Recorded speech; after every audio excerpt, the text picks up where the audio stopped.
ফলের দোকান বন্ধ করা নিয়ে বচসা, তারপরেই হাতাহাতি। কলকাতার সংলগ্ন মহেশতলার ঘটনা। বচসা থেকে শুরু হয় দুই গোষ্ঠীর মধ্যে অশান্তি। ব্যাপক ভাঙচুর, অগ্নিসংযোগ গোটা এলাকায়।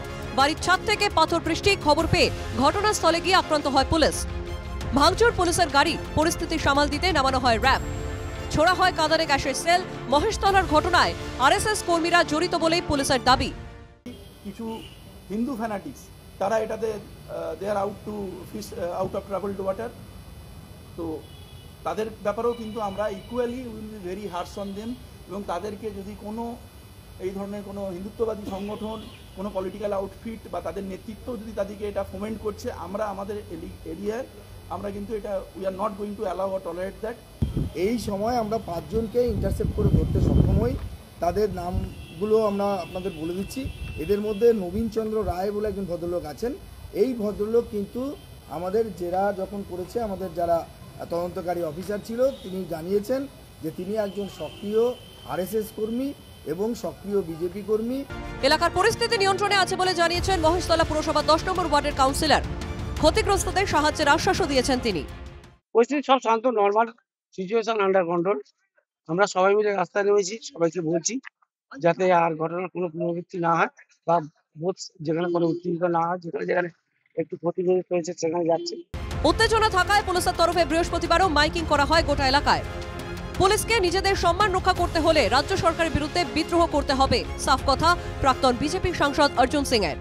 পুলিশ যদি এখনো নিচে তলায়, পুলিশকে আমি বলছি বিদ্রোহ ঘোষণা করুন, আইপিএসরা বিদ্রোহ ঘোষণা করুন, মমতা ব্যানার্জি বিরুদ্ধে বিদ্রোহ ঘোষণা পুলিশকে করতে হবে, নালে বহু বাচ্চার মান সম্মান মৃত্যু জীবন কিছু বাঁচবে না। कि न जाने कोई कारगर कदम उठाए तो राज्य की सूबे की जो सत्तारूढ़ पार्टी और सरकार वो उनको नौकरी से निकाल देंगे, तबादला कर देंगे, डिमोशन कर देंगे। इस डर के मारे पुलिस भी चुप्पी साधी रहते हैं। শাসক দল তৃণমূল অবশ্য মহেশতলার ঘটনাকে বিজেপি ও আরএসএস এর চক্রান্ত বলেই অভিযোগ করেছে। যারা অ্যারেস্ট হয়েছে 5 জন, তার মধ্যে একজন নবীন চন্দ্র রায় তো বিজেপি আরএসএস এর ঘোষিত কর্মী। একে তো অতীতও দেখা গেছে ওদের ওখানে গিয়ে গন্ডগোল করছে, পুলিশকে তাড়া করছে। এটা হচ্ছে বিজেপির নোংরামি। এখানে পুলিশ প্রশাসন সঠিকভাবে কাজ করছে। আসুন, বিজেপির কোন প্ররোচনা, ধর্মীয় ভেদাভেদে আমরা কোন অবস্থায় তাদের এই চক্রান্ত সফল হতে দেব।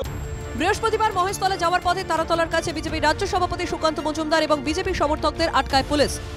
শুরু হয় ধস্তাধস্তি। মহেশতলা যেতে না পেরে পুলিশের বিরুদ্ধে ক্ষোভ উগরে দেন সুকান্ত। এবং পুলিশ গতকাল নপুংসক হয়েছিল, একটা লাঠি চলায়নি, পকেট থেকে সাদা রুমাল বের করে সেই সাদা রুমাল দেখাচ্ছিল দাঙ্গাকারীদেরকে। আজকে এই পুলিশের বীরত্ব দেখে মনে হচ্ছে যে এই পুলিশ পাকিস্তানের সাথে লড়াই করতে এখানে নেমেছে। মুর্শিদাবাদ থেকে শুরু করে মহেশতলা রাজ্যের বিভিন্ন জায়গায় গোষ্ঠী সংঘর্ষে ছড়াচ্ছে উত্তেজনা। বিরোধীদের অভিযোগ পুলিশের ব্যর্থতাতেই সংঘর্ষ ছড়িয়ে পড়ছে।